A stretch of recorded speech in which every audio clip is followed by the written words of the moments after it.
आइए अब इस पाठ के आधार पर जो शब्दार्थ दिए हुए हैं उन शब्दार्थों को हम देखते हैं। शब्दार्थाः पर्यंके, पर्यंके का तात्पर्य होता है पलंग पर। मूल शब्द है पर्यंक, सप्तमी विभक्ति एक वचन का यहाँ प्रयोग हुआ है, इसलिए अर्थ हुआ पलंग पर। भृशम, भृशम का तात्पर्य होता है बहुत। शिरोवेदना अर्थात सिर दर्द। इत एव, यहीं, इत एव यहाँ पर ये संधि पद है, वैसे संधि अलग करें तो इतः धन एव इति इत एव बनता है, यहाँ पर विसर्ग संधि का प्रयोग होता है, तो इत एव का तात्पर्य होता है यहीं। आहवयसी, आहवयसी का तात्पर्य होता है बुलाते हो। आसन्नम, आसन्नम का तात्पर्य होता है निकट। यास्यति, यास्यति या धातु है और लट लकार, लिट लकार प्रथम पुरुष एक वचन का यह रूप है और इसका तात्पर्य या मतलब होता है जाना, तो यास्यति का तात्पर्य होता है जाएगा या बीतेगा या बीत जाएगा।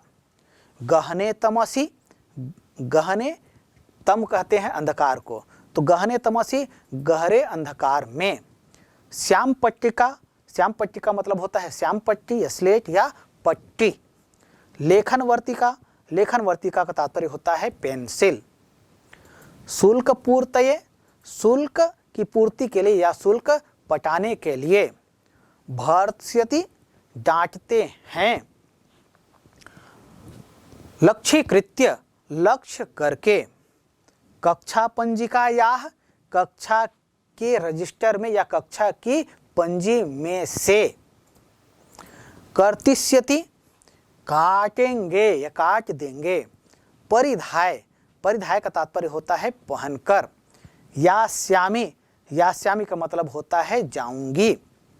गवाक्षात, गवाक्ष कहते हैं खिड़की को और गवाक्षात का तात्पर्य होता है खिड़की से। पाठ्यमानम मतलब पढ़ाए जा रहे। प्रेषयसि, तुम भेजते हो।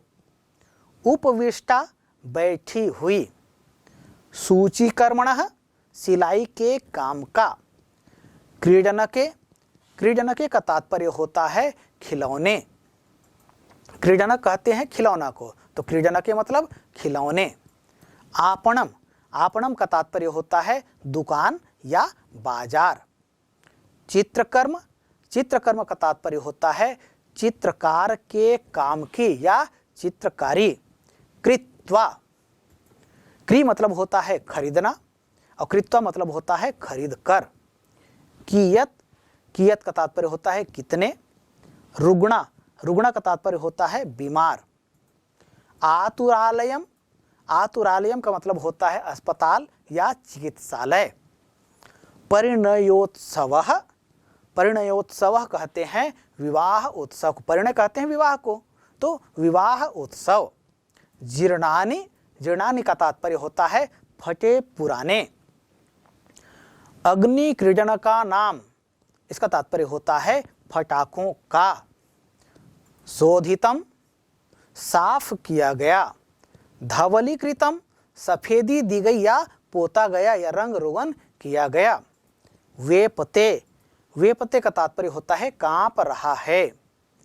छिद्रेष्वनर्थाः बहुली भवन्ति, यह भी एक सूक्ति है, परीक्षा में पूछा जाता है। तो छिद्रेष्वनर्थाः बहुली भवन्ति, कमियों में बहुत अनर्थ होते हैं। स्वमनोरथान, अपनी इच्छाओं को। चाकचक्यम, चकाचक या चकाचौंध। भ्रातृजाया, भाभी या भौजाई। परिवर्तनते, इसका तात्पर्य होता है घूमते हैं। आपत्स्वपि, आपत्सु धन अपि इति आपत्स्वपि, विपत्तियों में भी। खलु, यह अव्ययपद है और इसका तात्पर्य होता है निश्चय ही। अभिनंदामि, सहमत हूँ या अभिनंदन करता हूँ। करणीया, करनी चाहिए। युष्मदीयम, तुम्हारी। वृत्त्या, नौकरी से या पेशे से या व्यवसाय से। सोचनम, सोचनम का तात्पर्य होता है शोक या दुख, प्रकारांतरेण अलग अलग ढंग या माध्यम से या भिन्न प्रकार से। प्यारे बच्चों, अभी हमने पाठ पढ़ा परिवारः लघु एवं वरम। आइए अब इस पाठ के आधार पर जो अभ्यास प्रश्न आपके पाठ्य पुस्तक में दिए हुए हैं उन्हें हम हल करते हैं। अभ्यास प्रश्न है, निर्देश संस्कृत भाषया उत्तरत। इसका तात्पर्य है जो प्रश्न अभी दिए जा रहे हैं उनके उत्तर संस्कृत भाषा में आपको लिखना है। प्रश्न संस्कृत में पूछे जा रहे हैं, उत्तर भी आपको संस्कृत में देना है। कभी कभी परीक्षा में प्रश्न संस्कृत में पूछे जाते हैं, उत्तर हिंदी में भी लिखने के लिए कहा जाता है। इसलिए प्रश्न जो पूछा गया है उसका अर्थ हिंदी में क्या होगा, उत्तर संस्कृत में क्या होगा और साथ ही उत्तर हिंदी में क्या होगा, यह भी हमें समझना आवश्यक है, क्योंकि प्रश्न वे ही होते हैं और उनके उत्तर कभी संस्कृत में या कभी हिंदी में भी पूछा जाता है। आइए हम यहाँ जो प्रश्न दिए जा रहे हैं उन प्रश्नों को क्रमशः देखेंगे। प्रश्न है, क मोहनः कया वेदनया पीड़ितः आसीत्। मोहन किस रोग से ग्रसित था। उत्तर क्या होगा? पाठ में हमने पढ़ा है मोहन को सिर में पीड़ा हो रही थी,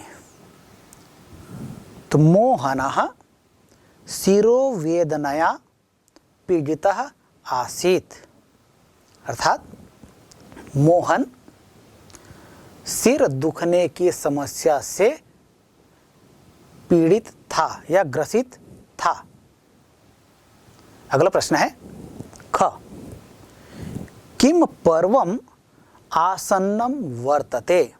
इसका अर्थ हुआ क्या पर्व निकट आ रहा है। उत्तर क्या होगा? ध्यान दीजिएगा, जब हम उत्तर लिखते हैं तो प्रश्नों की भाषा में उत्तर देने का प्रयास करें। प्रश्नों में कुछ शब्द प्रश्नवाचक होते हैं, उन प्रश्नवाचक शब्दों के स्थान पर उत्तरवाचक शब्द लिखने से कभी कभी उत्तर बन जाता है। यदि ऐसा हो जाता है तो हमें ऐसा करना चाहिए। यहाँ जो प्रश्न है किम पर्वम आसन्नम वर्तते, यहाँ प्रश्न सूचक शब्द है किम, तो किम के स्थान पर हम उत्तरवाचक शब्द लिखेंगे। तो कौन सा पर्व निकट आ रहा है, कौन से पर्व की चर्चा इस पाठ में की गई है? यहाँ चर्चा की गई है दीपावली की, तो उत्तर लिखेंगे दीपमालिका पर्वम आसन्नम वर्तते, अर्थात दीपावली का त्यौहार, दीपावली का पर्व निकट आ रहा है। चलिए अगला प्रश्न है, ग गोविंदः केन कारणेन विद्यालयं गन्तुं न इच्छति। गोविंद किस कारण से विद्यालय जाने की इच्छा नहीं करता है। क्या कारण बताया था गोविंद ने? तो गोविंद ने बताया था कि मेरे पास अध्ययन सामग्रियां नहीं हैं, पाठ्य पुस्तक नहीं है, पेंसिल नहीं है, पट्टी नहीं है, यही बताया था ना। तो उत्तर हमको संस्कृत में लिखना है। उत्तर लिखेंगे तो गोविंदः अध्ययन सामग्रीणाम अभावेन विद्यालयं गंतुम न इच्छति, अर्थात अध्ययन सामग्रियों की अभाव के कारण गोविंद विद्यालय जाने की इच्छा नहीं करता है। अगला प्रश्न है, का सूचीकर्मणः प्रशिक्षणं प्राप्तुं वांछति। कौन सिलाई कार्य का प्रशिक्षण प्राप्त करने की इच्छा करती है। तो का यह प्रथमा विभक्ति का शब्द है, किम मूल शब्द है और किम का स्त्रीलिंग में प्रथम विभक्ति एक वचन का रूप होता है का। तो का सूचीकर्मणः प्रशिक्षणं प्राप्तुं वांछते, कौन सिलाई का प्रशिक्षण प्राप्त करने की इच्छा रखती है। तो पाठ में हमने पढ़ा है, उसके आधार पर उत्तर देंगे। तो उत्तर होगा श्यामा सूचीकर्मणः प्रशिक्षणं प्राप्तुं वांछति, अर्थात श्यामा सिलाई का प्रशिक्षण प्राप्त करने की इच्छा करती है। अगला प्रश्न है ग, गोपालः किमर्थं रूप्यकाणि याचते। गोपाल किस लिए रुपयों की इच्छा करता है, या गोपाल किस लिए रुपये मांगता है। उत्तर होगा गोपालः द्वे क्रीडनके क्रेतुं रूप्यकाणि याचते। गोपाल 2 खिलौना लेने के लिए रुपयों की मांग करता है। अगला प्रश्न है च, दीपमालिका पर्वणि कस्य शब्दः श्रूयते। दीपमालिका पर्व में अर्थात दीपावली के पर्व में कौन सा शब्द सुनाई देता है, किसका शब्द सुनाई देता है। उत्तर होगा दीपमालिका पर्वणि अग्नि क्रीडनका नाम शब्दः श्रूयते। दीपमालिका पर्व में पटाखों की आवाज या शब्द सुनाई देता है। अगला प्रश्न है 6, संसारे कानि कानि चक्रवत् परिवर्तन्ते। संसार में क्या क्या चक्र की तरह घूमते हैं या परिवर्तित होते हैं। तो पाठ में इसका उल्लेख आया है, सुख और दुख को कहा गया है कि ये चक्र की तरह परिवर्तित होते हैं। तो उत्तर होगा संसारे सुखानि दुखानि च चक्रवत् परिवर्तन्ते, अर्थात संसार में सुख और दुख चक्र की तरह परिवर्तित होते हैं या घूमते हैं, ये सदैव एक स्थान पर टिकते नहीं हैं। अगला प्रश्न है ज, कीदृशः परिवारः एव वरम। किस प्रकार का परिवार वर अर्थात श्रेष्ठ है। तो पाठ का शीर्षक ही हमने देखा है। पाठ का शीर्षक क्या है, परिवारः लघु एव वरम। आप ऐसा भी लिख सकते हैं, ठीक है, लेकिन प्रयास हम करेंगे। कीदृशः प्रश्नवाचक शब्द है, इसलिए उत्तरवाचक शब्द को वहां स्थापित करेंगे और पूरा वाक्य लिख देंगे। तो लघु परिवारः एव वरम, अर्थात छोटा परिवार ही श्रेष्ठ है। तो इस तरह से जो प्रश्न पूछे जाएंगे उनके उत्तर आपको संस्कृत में भी देना आना चाहिए और हिंदी में भी देना आना चाहिए। प्यारे बच्चों, हमने जब पाठ का अध्ययन किया उस समय पाठ में जो विभिन्न शब्द प्रयुक्त हुए थे उनके लिंग, विभक्ति, वचन आदि के विषय में चर्चा किया था। इससे संबंधित भी प्रश्न पूछे जाते हैं। अभ्यास में भी कुछ इसी तरह के प्रश्न दिए गए हैं। क्या प्रश्न है, आइए देखते हैं। निर्देश, अधोलिखितानां शब्दानां मूल शब्द, विभक्ति, वचन, लिंगानि लिखत, अर्थात नीचे दिए हुए शब्दों के मूल शब्द, विभक्ति, वचन और लिंग पहचान कर हमें लिखना है। कैसे लिखना है, एक उदाहरण दिया गया है। यथा, यथा का मतलब होता है जैसे। शब्द दिया हुआ है विद्यालयात। विद्यालयात का मूल शब्द है विद्यालय, लिंग है पुल्लिंग, विभक्ति है पंचमी विभक्ति, वचन है एक वचन। जैसे बालक का शब्द रूप हम देखते हैं तो बालक की पंचमी होती है बालकात, बालकात बालकाभ्याम बालकेभ्यः। उसी तरह से विद्यालय शब्द है, इसकी पंचमी होती है विद्यालयात विद्यालयाभ्याम विद्यालयेभ्यः। तो यहाँ पर विद्यालयात जो शब्द दिया है इसका मूल शब्द है विद्यालय, विभक्ति है पंचमी, और लिंग है पुल्लिंग और वचन है एक वचन। तो इसी तरह से अन्य जो शब्द दिए हैं उनके विभक्ति एवं वचन को हमें पहचान कर लिखना है। शब्द दिया है पूर्तये। पूर्तये मूल शब्द है पूर्ति, लिंग है स्त्रीलिंग और विभक्ति है चतुर्थी, वचन है एक वचन। सर्वाभिः, सर्वाभिः का मूल शब्द है सर्व स्त्रीलिंग और विभक्ति है तृतीय विभक्ति, वचन है बहुवचन। कक्षायाः मूल शब्द है कक्षा और लिंग है स्त्रीलिंग, विभक्ति है पंचमी और षष्ठी, दोनों का एक वचन का रूप, पंचमी भी एक वचन और षष्ठी में भी एक वचन का रूप है।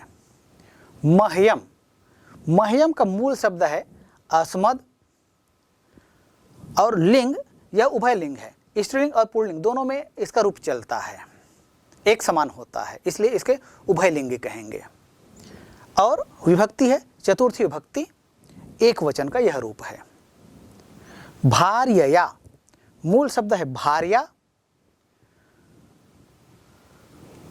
विभक्ति लिंग है स्त्रीलिंग और विभक्ति है तृतीय विभक्ति,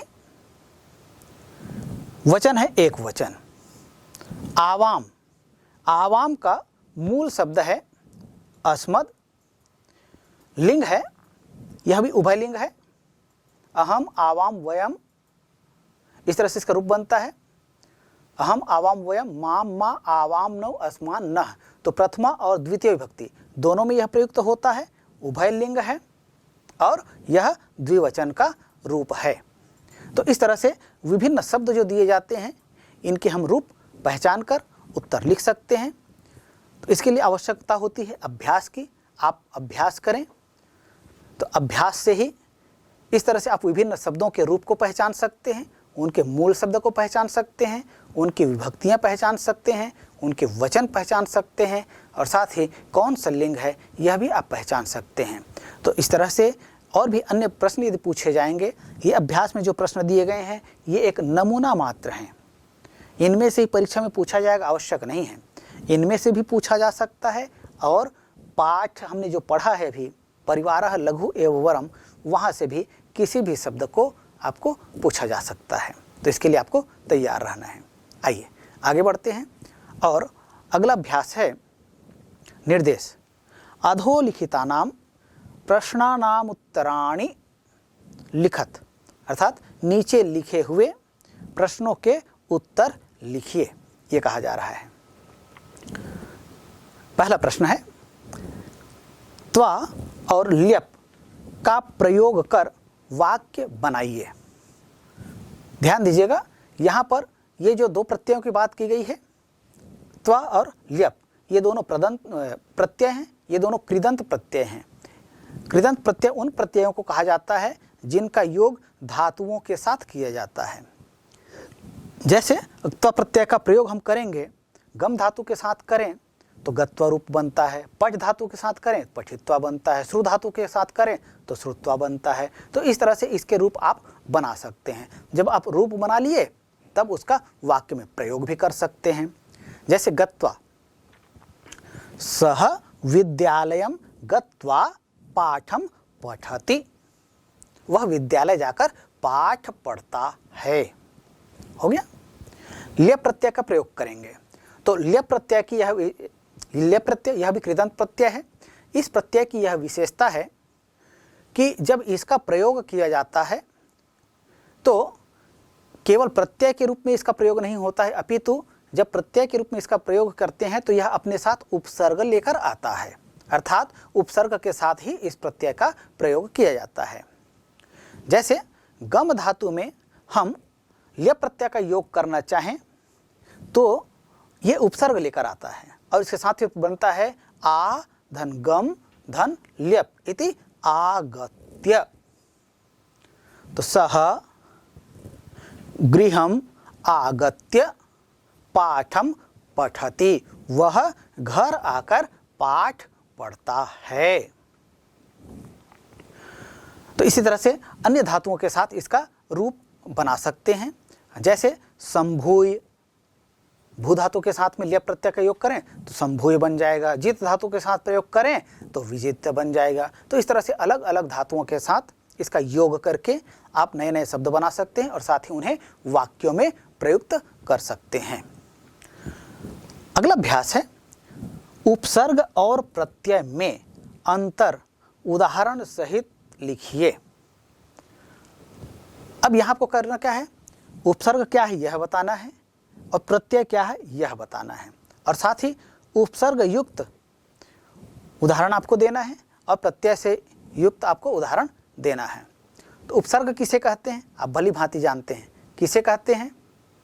हाँ बिल्कुल सही, उपसर्ग उन्हें कहते हैं वे शब्द या शब्दांश हैं जिनका प्रयोग किसी धातु के पूर्व किया जाता है, अर्थात वे शब्द या शब्दांश जिनका प्रयोग किसी शब्द या किसी धातु के पूर्व किया जाता है। जैसे आ उपसर्ग है, आ उपसर्ग को यदि हम गम धातु के साथ जोड़ दें तो फिर बनता है आगच्छति, उपगच्छति।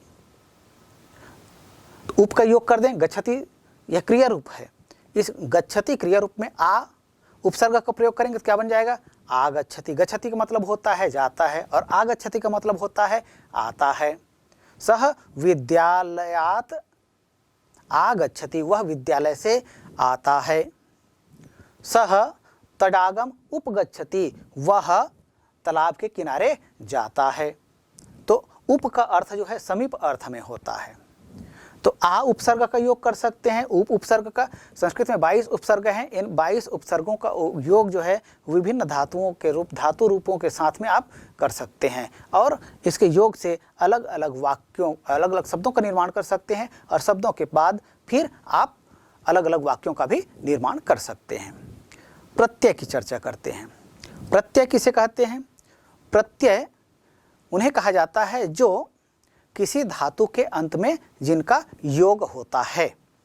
जैसे अभी हमने चर्चा किया था गत्वा और ल्य प्रत्यय का, इसी तरह से और भी अन्य प्रत्यय होते हैं। जैसे तुमुन प्रत्यय होता है, अनिय प्रत्यय होता है, सत्र प्रत्यय होता है, सानच प्रत्यय होता है, त प्रत्यय होता है, त्वतु प्रत्यय होता है। तो इसी तरह से और भी अन्य प्रत्ययों का योग धातुओं के साथ किया जाता है। इन्हें कृदंत प्रत्यय के नाम से जाना जाता है। साथ ही प्रत्ययों में हम चर्चा करते हैं तो कृदंत के अलावा तद्धित प्रत्यय भी होते हैं। इसके अलावा सूप प्रत्यय और तिंग प्रत्यय भी कहा जाता है। तो सूप प्रत्यय का योग शब्दों के साथ किया जाता है, तिंग प्रत्यय का योग धातुओं के साथ किया जाता है। तो कृदंत कह रहे हैं तो कृदंत का योग जो है धातुओं के साथ किया जाता है और तद्धित प्रत्यय का योग शब्दों के साथ किया जाता है। जैसे पठ धातु, पठ धातु में अनियर प्रत्यय का योग करें तब रूप बनता है पठनीय। तो इसके रूप जो होते हैं वो तीनों लिंगों में बनते हैं। जैसे पठनीयः, पठनीया और पठनीयम, इस तरह से इसके रूप बनेंगे। इसी तरह से जैसे पठ धातु में हम तुमुन प्रत्यय का योग करना चाहें तब शब्द बनता है पठ धन तुमुन इति पठितुम, लिख धन तुमुन इति लिखितुम, गम धन तुमुन इति गंतुम, श्रु धन तुमुन इति श्रोतुम। तो इस तरह से एक शब्द में आप, एक धातु में आप अनेक प्रत्ययों का योग कर सकते हैं और उसके अलग अलग रूप बना सकते हैं। अगला प्रश्न है तरप एवं तमप प्रत्यय का प्रयोग कर सार्थक शब्द का निर्माण कीजिए। तो तरप और तमप ये दोनों प्रत्यय हैं, ये दोनों जो हैं तद्धित प्रत्यय कहे जाते हैं और इनका प्रयोग जो है तुलना के अर्थ में किया जाता है। जैसे हमको तुलना करना है वहाँ इनका प्रयोग किया जाता है। जैसे सार्थक शब्द का निर्माण करना है, तरप का योग करते हैं तो उसमें से तर शेष बचता है, प का लोप हो जाता है। तमप का प्रयोग करते हैं तो तम का प्रयोग होता है और प का लोप हो जाता है। जैसे उच्च धन तरप का योग करेंगे तो क्या हो जाएगा? उच्चतर। और इसका प्रयोग भी जब किया जाता है तो तीनों लिंगों में इसके रूप बनते हैं। जैसे उच्चतरम भी बनेगा, उच्चतरा भी बनेगा और उच्चतरह भी बनेगा। इसी तरह से तमप का प्रयोग करेंगे तो उच्चतमम बनेगा, उच्चतमा बनेगा और उच्चतमः बनेगा। तो इस तरह से नपुंसकलिंग, स्त्रीलिंग और पुल्लिंग में अलग अलग रूप इसके बनते हैं। हाँ, ऐसे ही जैसे हमने उच्च के साथ बनाया, ऐसे लघु के साथ आप बना लीजिए। लघु के साथ में लघुतरः, लघुतमः या लघुतमा या लघुतरा, तो इस तरह के शब्दों का आप निर्माण कर सकते हैं। तो इसका प्रयोग जो है तुलना के अर्थ में श्रेष्ठता जब दिखाना हो तब वहाँ पर इसका प्रयोग किया जाता है।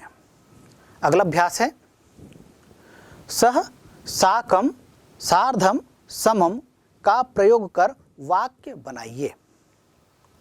सह का अर्थ देखिए, यहाँ 4 शब्द दिए हैं, सह, साकम, सार्धम, समम, सब का अर्थ होता है साथ। तो इनके योग से विभिन्न वाक्यों का निर्माण करना है। तो सह का अर्थ होता है साथ। तो जैसे कोई किसी के साथ जाता है, पिता पुत्रेण सह गच्छति, माता पुत्र्या सह गच्छति। तो पिता पुत्रेण सह गच्छति, तो सह के योग में देखिए इसका जब प्रयोग करते हैं तो उसके साथ में तृतीय विभक्ति का योग होता है। सह, साकम, सार्धम, समम का योग जिस शब्द के साथ में हो उस शब्द में तृतीय विभक्ति का योग होता है। तो पिता पुत्र के साथ जाता है, तो पुत्र शब्द में पिता जाता है किसके साथ? पुत्र के साथ में। तो सह का योग किसके साथ हो रहा है? पुत्र के साथ। तो इसलिए पुत्र शब्द में तृतीय विभक्ति का प्रयोग होगा। तो पिता पुत्रेण सह गच्छति। ऐसे ही साकम, साकम का अर्थ भी क्या होता है? साथ। तो अहम त्वया साकम न चलामि, मैं तुम्हारे साथ नहीं चलता हूं।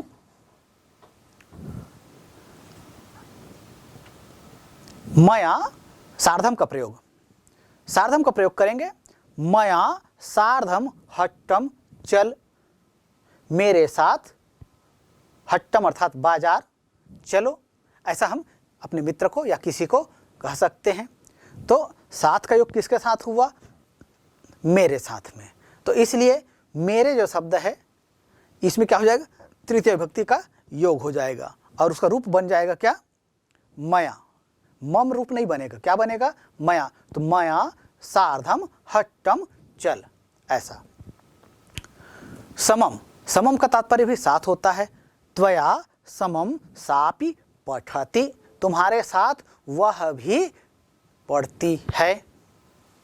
त्वया समम सापि, सा अपि पठति, वह भी पढ़ती है। तो इस तरह से सह, साकम, सार्धम, समम जैसे शब्द जो हैं, इन शब्दों का भी और इनके जैसे शब्दों का भी हम विभिन्न वाक्यों में प्रयोग कर सकते हैं। इसके लिए आवश्यकता है इन शब्दों के अर्थ को भली भांति जानना, और साथ ही ये जो शब्द अभी हमने पढ़ा ये सभी उपपद विभक्ति प्रकरण के अंतर्गत हमने इसका अध्ययन किया है।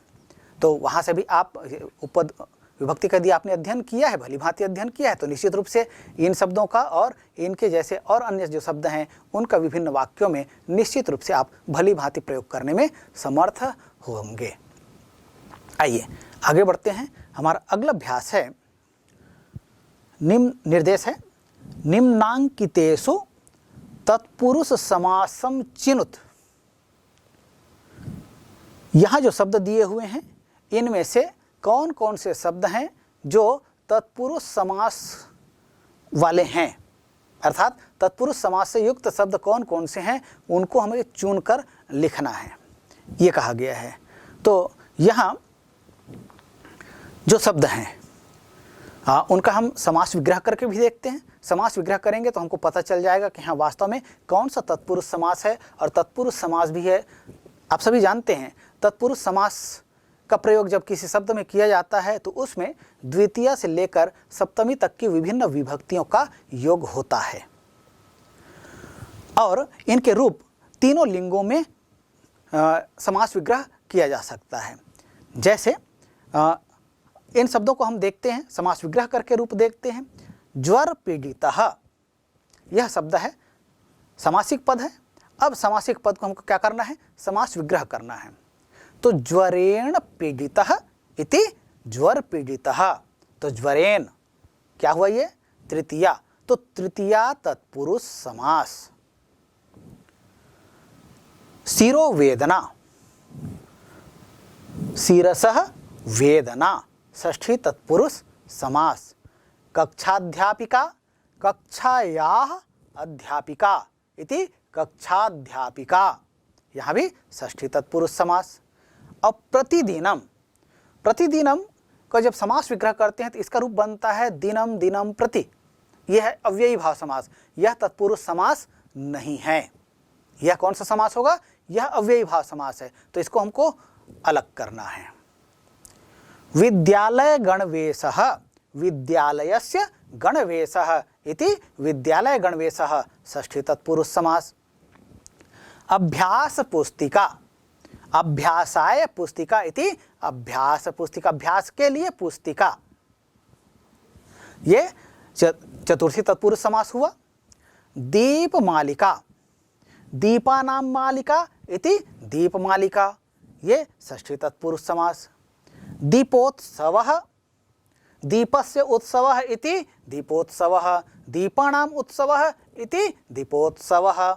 इस तरह से वचन के आधार पर भी आप इसका विग्रह कर सकते हैं, यह षष्ठी तत्पुरुष समास है। तो इस तरह से अभी हमने जो शब्द देखा, ज्वर पीड़ितः, शिरो वेदना, कक्षाध्यापिका, प्रतिदिनम, विद्यालय गणवेशः, अभ्यास पुस्तिका, दीपमालिका पर्वम, दीपोत्सवः, इनमें से प्रतिदिनम जो है यह तत्पुरुष समास का उदाहरण नहीं है, शेष शब्द जो है तत्पुरुष समास के उदाहरण हैं। चलिए आगे बढ़ते हैं। हमारा अगला अभ्यास है निर्देश। अधोलिखितेषु पदेषु कृदंत तद्धित शब्दान पृथक कुरुत, अर्थात नीचे जो शब्द दिए गए हैं उनमें से कौन कौन से शब्द कृदंत वाले हैं और कौन कौन से शब्द तद्धित प्रत्ययों से युक्त हैं, उनको हमें अलग करना है। तो शब्दाह, शब्द जो दिए गए हैं वे हैं गत्वा, मर्मज्ञः, प्रवक्ता, लिखितः, पठितुं, वात्सल्यं, नष्टः, भवदीयः, लघुतमः और पूजितः, ये शब्द हैं। इन शब्दों में से कुछ शब्द कृदंत प्रत्ययों से युक्त हैं, अर्थात प्रत्यय का योग सीधे धातु से हुआ है, और कुछ शब्द ऐसे हैं जिनमें तद्धित प्रत्यय का प्रयोग हुआ है, अर्थात शब्दों में प्रत्यय का योग हुआ है, वे शब्द तद्धित प्रत्यय वाले शब्द कहलाएंगे। धातुओं के साथ जब सीधे प्रत्यय का योग होता है तब वे कृदंत कहलाते हैं, और शब्दों के साथ प्रत्यय का योग होता है वे शब्द तद्धित कहलाते हैं। तो यहाँ जो शब्द दिए हुए हैं गत्वा, गत्वा शब्द को हम देखते हैं तो गम धातु है, त्वा प्रत्यय का योग हुआ है, तो धातु के साथ प्रत्यय का योग हुआ, इसलिए गत्वा क्या कहलाएगा, ये कृदंता अर्थात कृदंत प्रत्यय से युक्त शब्द हैं। तो कृदंत में आपके इसके लिखेंगे, क्या लिखेंगे, गत्वा। इसी तरह से मर्मज्ञः, मर्म शब्द में ज्ञ का योग हुआ है, तो ये क्या हो गया, शब्द में ज्ञ का योग अर्थात उसमें प्रत्यय का योग हुआ है, तो इसलिए क्या कहलाएगा, यह तद्धित कहलाएगा। प्रवक्ता, प्रवक्ता शब्द कैसे बनता है, प्र उपसर्ग है, वच धातु है और अक्ता प्रत्यय और उसका स्त्रीलिंग का रूप है, तो इस तरह से जो शब्द बना है वह बना है प्रवक्ता। तो धातु में अक्ता प्रत्यय का योग हुआ, इसलिए क्या है, यह कृदंत है। लिखितः, लिख धातु, इसमें अक्ता प्रत्यय का प्रयोग हुआ है और पुल्लिंग का यह रूप है, तो इसलिए यह क्या कहलाएगा, क्योंकि धातु में प्रत्यय का योग हुआ है इसलिए यह कृदंत है। पठितुम, पठ धातु में तुम प्रत्यय का योग हुआ और रूप बना पठितुम, तो धातु में प्रत्यय का योग हुआ इसलिए यह क्या है, यह भी कृदंत है। वात्सल्यम, वत्सल धन अण इति वात्सल्यम, तो शब्द में प्रत्यय का योग हुआ इसलिए क्या है, यह तद्धित है। नष्टः, नस धन क्त इति नष्टः। तो धातु, नस धातु में क्त प्रत्यय का योग हुआ तो रूप बनता है नष्टः। तो धातु में प्रत्यय का योग हुआ इसलिए क्या है, यह कृदंत रूप है। भवदीयः, भवत धन ईसुन इति भवदीयः। तो भवत शब्द है, इस शब्द में ईसुन प्रत्यय का योग हुआ और तब ये रूप बनता है भवदीयः। तो शब्द में प्रत्यय का योग हुआ इसलिए क्या है, यह तद्धित का रूप है। लघुतमः, लघु धन तमप का योग हुआ तो फिर बनता है क्या, लघुतमः। तो लघु क्या है, शब्द है, शब्द में तमप प्रत्यय का योग हुआ उससे फिर बनता है लघुतमः। तो शब्द में प्रत्यय का योग हुआ इसलिए यह क्या है, यह तद्धित है। और पूजितः, पूज धातु उक्त प्रत्यय का योग, पुल्लिंग का रूप, तो धातु में प्रत्यय का योग हुआ इसलिए पूजितः यह क्या हुआ, यह कृदंत शब्द का रूप हुआ। तो इस तरह से जो शब्द दिए हैं इनको हम अलग अलग कर सकते हैं, कृदंत के कौन से हैं और तद्धित के कौन से हैं। तो यहाँ जो शब्द दिए हुए हैं कि गत्वा, मर्मज्ञः, प्रवक्ता, लिखितः, पठितुम, वात्सल्यम, नष्टः, भवदीयः, लघुतमः, पूजितः में से कृदंत के जो शब्द हैं वे हैं गत्वा, प्रवक्ता, लिखितः, पठितुम, नष्टः, पूजितः।